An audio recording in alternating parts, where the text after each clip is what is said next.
नमस्कार, स्वागत है आपका प्रभात क्लासेज यूट्यूब चैनल में। पिछली कक्षा में हमने युग्मक जनन की, शुक्र जनन एवं शुक्राणु की संरचना के बारे में अध्ययन किया था। आज हम अंड जनन एवं अंडाशय की संरचना के बारे में अध्ययन करेंगे। क्लास स्टार्ट होने से पहले मैं आपको कुछ आवश्यक चीज़ें बताना चाहता हूँ। अभी लॉकडाउन चल रहा है तो सभी कोचिंग क्लासेस बंद है। सभी स्टूडेंट्स ऑनलाइन प्लेटफॉर्म्स की मदद से तैयारी कर रहे हैं। तो ऑनलाइन प्लेटफॉर्म यूट्यूब चैनल के माध्यम से तैयारी कर रहे हैं, तो कैसे स्टूडेंट इफ़ेक्टिवली तैयारी कर पाएँ, तो उसके बारे में मैं आपको कुछ बताना चाहता हूं। तो आज हम कुछ फैक्ट मैं आपको बताऊंगा, उसके ज़रिए हम कैसे अपनी पढ़ाई को इम्प्रूव कर सकते हैं उसके बारे में अभी देखते हैं। यदि आप सिर्फ और सिर्फ ऑडियो सुनते हैं तो उसमें आपको याद होता है कितना 20% याद होता है। और यदि आप वीडियो देखते हैं तो उसमें आपको याद होता है 40 से 45% याद होता है। और यदि आप वीडियो देखते हैं उसके साथ साथ आप नोट भी करते हैं, आप नोटबुक में नोट भी कर रहे हैं, तो आपको याद होता है 70 से 80%। और आपको तो पता है कि हम 100% में विश्वास करते हैं, तो 100% कैसे करना है। जैसे आज की क्लास लिखी, नोट किया तो 70 से 80% याद हो गया। उसके बाद नेक्स्ट डे दूसरी क्लास आएगी तो उसको लिखने से पहले अपन जो पिछली क्लास है उसको क्या करेंगे, जल्दी से रिवाइज करेंगे, जिससे अपने को 80 से 90% याद हो जाएगा। लगभग 80 से 90% अपन को याद हो जाएगा। उसके बाद में एक यहाँ पर साइंटिफिक रिसर्च के आधार पर बताया गया है कि जो अभी अपन पढ़ते हैं, जैसे पढ़ा है अपन ने, तो उसमें 4 से 5 घंटे के बाद में वो अपन चीज़ भूलने लग जाते हैं। तो भूलने से रोकने के लिए अपन को क्या करना पड़ेगा, बार बार रिवीजन करना पड़ेगा। तो आप जैसे ही नेक्स्ट डे की क्लास लिखते हैं तो उससे पहले 1-2 बार उसको रिवीजन कर लें। उसके बाद उस क्लास को नोट डाउन करें और नेक्स्ट क्लास आने के बाद उस चीज़ दोनों को आपको जल्दी जल्दी से रिवाइज करना है। तो अब अपन देखते हैं अंड जनन एवं अंडाशय की संरचना के बारे में अध्ययन करते हैं। तो अब अपन स्टार्ट करते हैं अंड जनन के बारे में। अंड जनन स्टार्ट करते हैं। तो यहाँ पर एक फ्लो चार्ट है, तो फ्लो चार्ट देख के आपको डरना नहीं है, एक एक करके देखते हैं।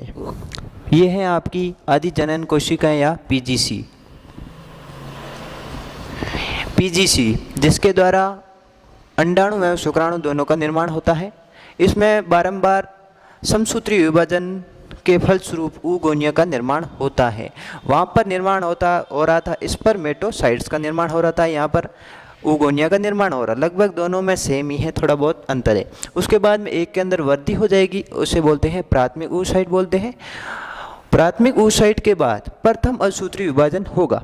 प्रथम असूत्री विभाजन के फलस्वरूप किसका निर्माण होगा, आपके क्या है कि इसमें प्रथम असूत्री विभाजन पूर्ण नहीं हो पाता है। कब तक नहीं हो पाता है, जब तक कि आपके प्यूबर्टी नहीं आ जाती। प्यूबर्टी कब आती है, जो गर्ल्स हैं उसमें प्यूबर्टी आती है आपके 12 से 14 साल के बाद आती है। तो नहीं आती है तो जो अर्धसूत्री फर्स्ट है वो क्या हो जाता है, रुक जाता है। तो मैं आपको जो उसमें डिवीज़न है सेल बायोलॉजी के अंदर जो विभाजन है उसके अंदर अर्धसूत्री विभाजन के अंदर आपको बताऊँगा प्रोफेज उसके अंदर होती है आपका प्रोफेज सेकंड के अंदर होती है डिप्लोटिन फेज होती है। क्या होती है, डिप्लोटिन अवस्था, उसके अंदर क्या हो जाता है, ये रुक जाता है। ये याद रखना है आपको, डिप्लोटिन अवस्था के अंदर रुक जाता है। बहुत सालों के लिए डिप्लोटिन अवस्था के अंदर रुक जाता है, तो आपको याद रखना है किस में रुक जाता है, डिप्लोटिन अवस्था में रुक जाता है। उसके बाद में प्यूबर्टी आने के बाद 12 से 14 साल के बाद इसके अंदर क्या होगा, आपके प्रथम असूत्री विभाजन पूर्ण होगा। उसके बाद किसका निर्माण होगा, द्वितीयक oocyte का निर्माण होगा और प्रथम ध्रुवीयकाय फर्स्ट पोलर बॉडी का निर्माण होगा। पोलर बॉडी क्या है, इसके अंदर कोशिका द्रव्य की मात्रा कम होने के कारण ये तो क्या हो जाएगी, नष्ट हो जाएगी। ठीक है, और ये आकार में बड़ी और कोशिका द्रव्य ज़्यादा है। इसके अंदर क्या होगा, अर्धसूत्री विभाजन द्वितीय होगा। ये भी असूत्री विभाजन द्वितीय भी मेटाफेज में रुक जाता है। किस में रुक जाता है, मेटाफेज में रुक जाता है। उसके बाद के अंदर इसमें ओव्यूलेशन होगा। ओव्यूलेशन होने के बाद जो सेकेंडरी oocyte है वो किस में चला जाता है, फैलोपियन नलिका। फैलोपियन नलिका का क्या कार्य है, इसके अंदर आपको याद रखना है, इसके अंदर क्या होता है, निषेचन होता है। फैलोपियन नलिका के अंदर क्या होता है, निषेचन होता है। आपको एग्जाम में डायरेक्ट क्वेश्चन आता है कि फैलोपियन नलिका के अंदर क्या होता है, निषेचन होता है। उसके बाद फेलोपियन नलिका में है। जैसे ही शुक्राणु आपके फेलोपियन नलिका में आया, माना पहला मैं कंडीशन ले रहा हूँ कि निषेचन हो रहा है और दूसरी कंडीशन मैं लूँगा कि निषेचन नहीं हो रहा है। तो पहली कंडीशन में निषेचन हो रहा है, तो उसमें क्या, निषेचन के समय याद रखना है, निषेचन के समय शुक्राणु भेदन के कारण असूत्रीय विभाजन सेकंड पूर्ण हो जाता है। शुक्राणु भेदन के कारण असूत्रीय विभाजन पूर्ण हो जाता है। तो मैं नेक्स्ट क्लास के अंदर जो आपकी फर्टिलाइजेशन या निषेचन है उसमें आपको बताऊंगा कि इसमें आपके सलियन से पहले होता है, आपके जो उसकी दीवार है उसको भेदता है, भेदने के कारण इसमें क्या हो जाता है, पूर्ण द्वितीयक विभाजन हो जाता है और किसका निर्माण होता है, ओवम का निर्माण होता है, जिसके अंदर क्या होगा, आपके फर्टिलाइजेशन होगा और किसका निर्माण होगा, द्वितीय ध्रुवीय का, ये भी क्या हो जाएगी, नष्ट हो जाएगी। क्या हो जाएगी, नष्ट हो जाएगी। तो ये आपको एक फ्लो चार्ट है, याद रखना। इसमें आपको याद रखना है एक डिप्लोटिन अवस्था याद रखनी है, उसके बाद फेलोपियन नलिका का काम क्या है, आपके निषेचन होता है यहाँ पर। और प्रथम असूत्रीय विभाजन कब पूर्ण होगा, प्यूबर्टी आने के बाद में पूर्ण होगा। और जो ध्रुवीय काय आपको पूछ लिया जाएगी, ध्रुवीय काय होती है वो नष्ट हो जाती है। उसके बाद सेकेंडरी oocyte के अंदर असूत्रीय विभाजन भी मेटाफेज में रुक जाता है। ये आपको थोड़े नए नाम लगते होंगे कि मेटाफेज क्या है, प्रथम असूत्रीय विभाजन क्या है, समसूत्रीय विभाजन क्या है। तो आप नेक्स्ट क्लास या उससे आगे क्लास में मैं आपको जो विभाजन है, समसूत्रीय विभाजन है, असूत्रीय विभाजन पढ़ा दूंगा, ठीक है। तो ये आपको एक फ्लो चार्ट है, आपको याद रखना है कैसे यहाँ पर अंडोस्रग हुआ है, कि जो अंडाशय है उससे कैसे अंडोस्रग हुआ है। तो अब अपन देखेंगे कि अंडाशय की संरचना के बारे में अध्ययन करेंगे। तो अब पढ़ते हैं अपन अंडाशय की संरचना के बारे में अध्ययन करते हैं। तो ये आपको एक डायग्राम दिख रहा है, तो ये अंडाशय का अपन टीएस काटी है उसका डायग्राम है। तो जो आपके अंडाशय की दीवारें दिखाई दे रही हैं, तो दीवारें बनी होती हैं आपकी जननिक उपकला की बनी होती है और उसके अंदर बनी होती है आपके ट्यूनिका प्रोपरिया। याद रखना है, बहुत इंपॉर्टेंट है। आपकी दीवारें किसकी बनी होती है, ट्यूनिका प्रोपरिया, ट्यूनिका प्रोपरिया, प्रोपरिया, ठीक है, ट्यूनिका प्रोपरिया, ठीक है, ठीक है, किसकी बनी होती है, ट्यूनिका प्रोपरिया की बनी होती है। उसके बाद यहाँ पर आपको एंट्री दिखाई दे रही होगी, ये है आपकी रक्तवाहिका, ये है आपकी रक्तवाहिका जो अंदर की और आर्टरीज हैं और वेन है, वो क्या कर, एक रक्त ला रही है और एक रक्त को लेके जा रही है। ये है तंत्रिका तंत्र जो आपके स्टिमुलस लेके आ रहा हो, ब्रेन के पास लेके आ रहा हो, ले जा रहा है, ठीक है। उसके बाद यहाँ पर अंडाशय के अंदर जो आपके पुट्टिका है, फॉलिकल्स हैं, उसके अंदर परिवर्तन दिखाया गया है, कैसे जो सेकेंडरी oocyte का अंडोस्रग होता है अंडाशय से, उसके बारे में बताया गया है। तो पहली होती है मौलिक अंड पुट्टिका। क्या है, मौलिक अंड पुट्टिका। जो भ्रूणीय अवस्था में तो कितनी होती है, इनकी संख्या है भ्रूणीय अवस्था में, याद रखना है, मौलिक अंड पुट्टिका भ्रूणीय अवस्था के अंदर होती है 70 लाख। कितनी होती है, 70 लाख। लेकिन जैसे जैसे आपके प्यूबर्टी आई है, 12 से 14 साल तक इसकी संख्या कितनी रह जाती है, सिर्फ और सिर्फ 4 लाख रह जाती है। कितनी रह जाती है, 4 लाख रह जाती है। उसके बाद में प्राथमिक अंड पुट्टिका बनती है। प्राथमिक अंड पुट्टिका प्यूबर्टी के समय इसकी भी संख्या और कम हो जाती है, 1,20,000 से लेके 1,80,000 रह जाती है, ठीक है।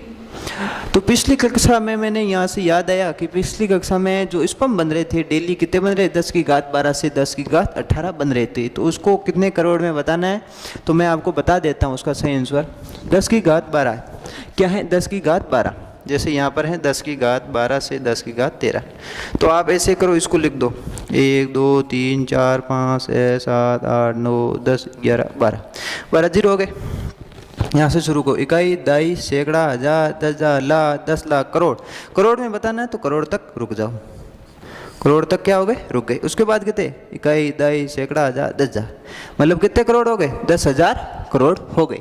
उसके बाद एक और जीरो बढ़ाओगे तो कितने हो गए, 1 लाख करोड़ हो गए। कितने हो गए, 1 लाख करोड़ हो गए। तो आपको कितने, 10,000 करोड़ से लेके 1 लाख करोड़ शुक्राणु प्रतिदिन आपके बनते हैं।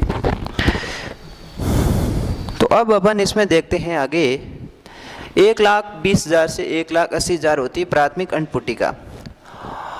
प्राथमिक अंड पुट्टिका जो 6 से 12 एक्टिवेट होती हैं आपके, यानी सक्रिय होती हैं, 6 से 12 एक्टिवेट। इसमें से द्वितीयक अंडपुटिका में बदलने के लिए 6 से 12 क्या होती है, पुटिका एक्टिवेट होती है। किसके द्वारा एक्टिवेट होती है, ये बहुत इंपॉर्टेंट है, वो होती है एफएसएस। किसके द्वारा, एफएसएस के द्वारा होती है। ये एक्टिवेट किसके द्वारा होगी, एफएसएस के द्वारा। कितनी होगी, 6 से 12 पुटिका होगी। किसमें बदलेगी, द्वितीय अंडपुटिका में बदलेगी। द्वितीय के बाद में किसमें, तो यहाँ पर जो ट्यूनिका प्रोपेरिया, यहाँ पर जो प्राथमिक अंड पुटिका है उसके बाद में द्वितीयक अंडपुटिका में बदला है। तो द्वितीयक अंडपुटिका के बाद किसमें बदलेगा, तृतीयक अंडपुटिका में बदलेगा। इससे परिपक्व ग्राफियन फॉलिकल भी कहते हैं। क्या कहते हैं, परिपक्व ग्राफियन फॉलिकल भी कहते हैं। तो यहाँ पर याद रखना है कि प्राथमिक अंडपुटिका जो द्वितीयक अंडपुटिका में बदलने के लिए हर मेंस्ट्रुअल साइकिल, ये किसकी है, ये एवरी मेंस्ट्रुअल साइकिल है। जो मैं नेक्स्ट क्लास में उसमें आपको ऋतुस्राव पढ़ाऊंगा या मेंस्ट्रुअल साइकिल पढ़ाऊंगा, एमसी पढ़ाऊंगा। तो एमसी के अंदर हर जो महीने, एक महीने में आपको रजो दर्शन होता है, नहीं रजो दर्शन नहीं, रजुस्राव या मेंस्ट्रुअल साइकिल आती हैं। तो उसके अंदर 6 से 12 आपके क्या होंगी, जो प्राथमिक अंडपुटिका है वो क्या होगी, एक्टिवेट होगी। किसके द्वारा होगी, एफएसएस। एफएसएस की फुल फॉर्म भी तो यही है, फॉलिकुलर स्टिमुलेटिंग हार्मोन। पुटिका को इंग्लिश में क्या बोलते हैं, फॉलिकल। तो ये स्टिमुलेट करेगा किसमें, द्वितीयक में बदलने के लिए। इसी के आधार पर इसका नाम क्या रखा गया है, एफएसएस रखा गया है। तो यहाँ पर आपको संरचना दिखाई दे रही है, ये क्या है, oocyte है। क्या है, सेकेंडरी oocyte है। इसको क्या करना है, अंडोस्रक कराना है। अंडोस्रक कैसे होगा, यहाँ पर क्या होगा, इसके अंदर बहुत सारा लिक्विड भरेगा, उसके बाद में इसके अंदर प्रेशर ज़्यादा जनरेट होगा, जिससे के द्वारा ये क्या हो जाएगी, यहाँ से रप्चर हो जाएगी। रप्चर होने के बाद ये यहाँ से बाहर आएगी।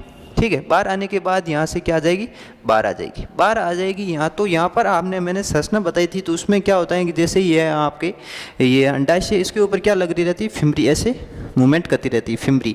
तो जैसे यहाँ पर माना ये है आपका अंडाशय, जो सेकेंडरी oocyte है, बाहर आया। सेकेंडरी oocyte जैसे ही बाहर आएगा तो इसको क्या करेगी, कलेक्ट करेगी। और कलेक्ट करने के बाद इसमें है, ये है आपकी फैलोपियन नलिका है। तो फैलोपियन नलिका के अंदर ही चली जाएगी। तो फैलोपियन नलिका के अंदर क्या होगा, आपका निषेचन होगा, यहाँ पर आएगी। तो यहाँ पर क्या आएगा, आपके स्पर्म भी आएगा। इंटरस्पर्म आने के बाद में यहाँ पर क्या होगा, निषेचन होगा। तो निषेचन कहाँ होता है, आपको याद रखना है, फैलोपियन नलिका में डायरेक्ट क्वेश्चन आता है। ठीक है, तो यहाँ पर ये क्या हो जाएगा, बाहर हो जाएगा। उसके बाद में जो अवस्था बदलती है, यहाँ पर टूटेगा। तो किसी भी, जैसे माना आपके शरीर में कहीं भी घाव लगा है, टूटा है, तो क्या निकलेगा, खून निकलेगा, रक्त निकलता है। यहाँ तो रक्त एकत्रित हो जाता है टूटने के बाद। उससे इस अवस्था को बोलते हैं कार्पस हिमोरेजिकम। हीम किसके लिए वर्ड आता है, आपके रक्त के लिए आता है। ठीक है, तो कार्पस हिमोरेजिकम, तो आपको याद रखना है, कार्पस हिमोरेजिकम आ जाती है। उसके बाद में माना जैसे ही आपका सेकेंडरी oocyte है, किसमें चला गया है, फैलोपियन नलिका में। जरूरी थोड़ी ना स्पर्म आए भाई, अरे एवरी मेंस्ट्रुअल साइकिल होती है, प्रत्येक महीने होती है, उसमें स्पर्म तो आता नहीं है। कोपुलेशन के आफ्टर ही आएगा, तो नहीं आता है। मैं कंडीशन लेता हूँ कि आता है और नहीं भी आता है। जैसे माना पहले लेता हूँ मैं, आपके आता है, जैसे यहाँ पर आपके क्या आ गए, स्पर्म भी आ गया और अंडाशय भी, अंडाशय से निकला हुआ सेकेंडरी oocyte है वो भी मौजूद है। तो मौजूद है और निषेचन भी हो जाता है। निषेचन हो जाता है तो यहाँ पर आपको कार्पस ल्यूटियम दिखाई दे रही है, बहुत इंपॉर्टेंट है, कार्पस ल्यूटियम। डायरेक्ट इस क्वेश्चन आ जाता है एग्जाम में कि जो स्तनधारी है, कार्पस ल्यूटियम है, किसके उपरांत बनती है, तो निषेचन होने के बाद में क्या बनेगी, कार्पस ल्यूटियम बनेगी। उसके बाद में कार्पस ल्यूटियम निषेचन हुआ तो ये क्या हो जाती है, 9 महीने के लिए स्थायी हो जाती है। क्योंकि अपना जो गेस्टेशन पीरियड है, गर्भावस्था का समय है, वो कितने हैं, 9 महीने का है। तो ये क्या हो जाएगी, 9 महीने के लिए स्थायी हो जाएगी। और इससे किसका स्त्रावण होगा, प्रोजेस्टेरॉन का होगा, जो नेक्स्ट क्लास में आपको पूरी डिटेल से बताऊंगा। इससे किसका स्त्रावण होगा, प्रोजेस्टेरॉन का स्त्रावण होगा, जो आपके गर्भाशय है उसमें स्त्रावी प्रकृति को बढ़ाता है।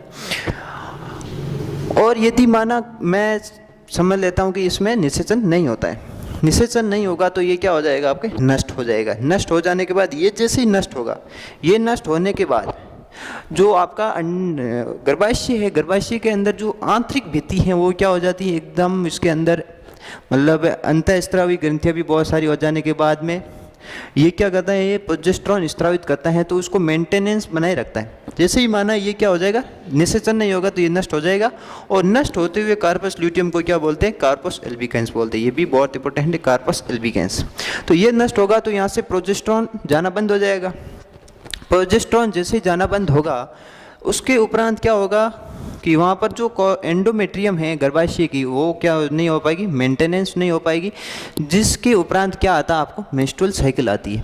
क्या आती है, मेंस्ट्रुअल साइकिल आती है। उसके अंदर आपको रक्त निकलता है, रक्त के अंदर बहुत सारे आपके इसके अंदर वो ग्लैंड है, इसके सीक्रेशन भी निकलते हैं। वो लगभग 3 से 4 दिन तक जो आप सीक्रेशन है वो चलते रहते हैं।